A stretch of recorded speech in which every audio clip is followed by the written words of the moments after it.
Pemerintah Indonesia dan Timor Leste sepakat untuk memperkuat kerjasama di wilayah perbatasan kedua negara guna meningkatkan perekonomian masyarakat di perbatasan. Sudah 20 tahun hubungan bilateral Indonesia-Timor Leste terjalin dan banyak hal yang sudah dilakukan bersama.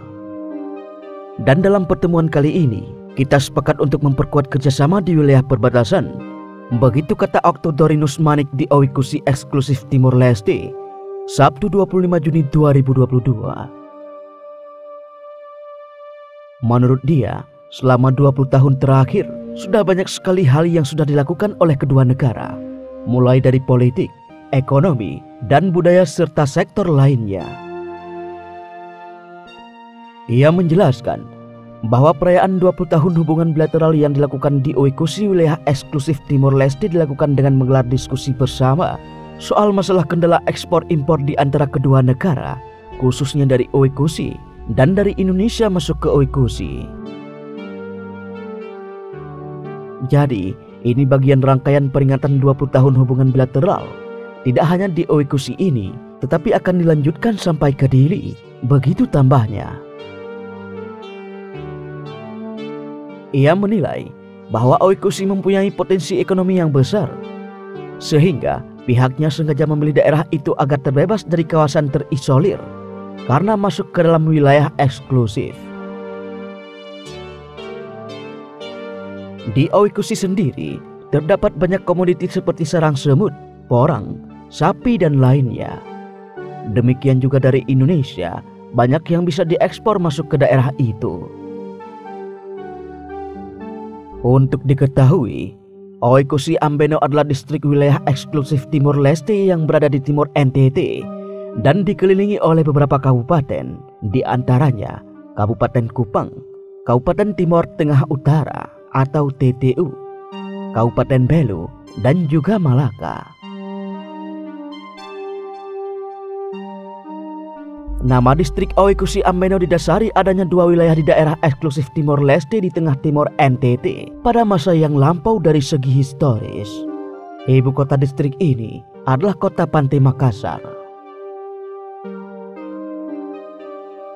Presiden Wilayah Administrasi Khusus Owikusi eksklusif Timor Leste, Arsenio Bano, mengatakan bahwa pada dasarnya memang pihaknya ingin membangun Owikusi agar terbebas dari kawasan terisolir.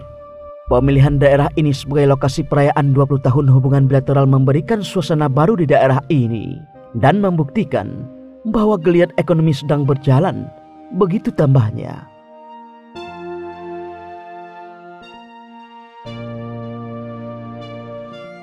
Bagi dia dan masyarakat di Owikusi, perayaan 20 tahun ini menjadi perayaan bersejarah karena baru pertama kali dilakukan di daerah itu.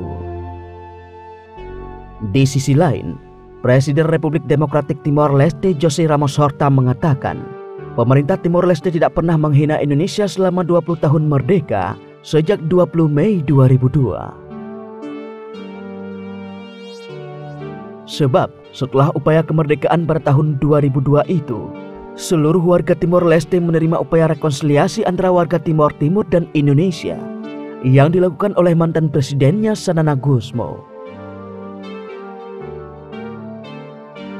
Timor Leste, sepanjang 20 tahun perjuangan kami setelah merdeka, kami tidak pernah sekalipun menghina Indonesia, karena kami tidak dalam keadaan dicuci otak untuk membenci seseorang. Begitu ucap José Ramos Horta kepada pemimpin redaksi Kompas TV Rosiana Silalahi di Jakarta. Dia pun mengaku tidak pernah merendahkan Indonesia yang mayoritas beragama Islam, meski kebanyakan warganya yang beragama Katolik.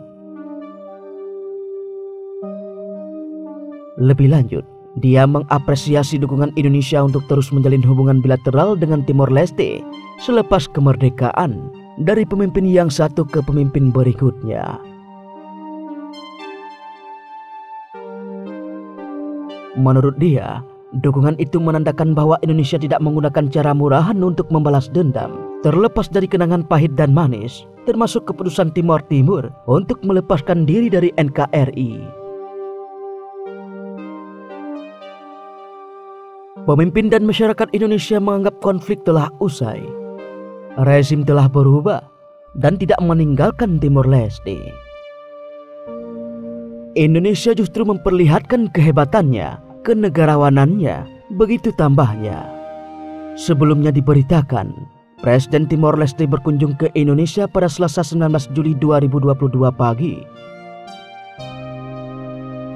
Ramos Horta menemui Presiden Indonesia Joko Widodo di Istana Kepresidenan Bogor.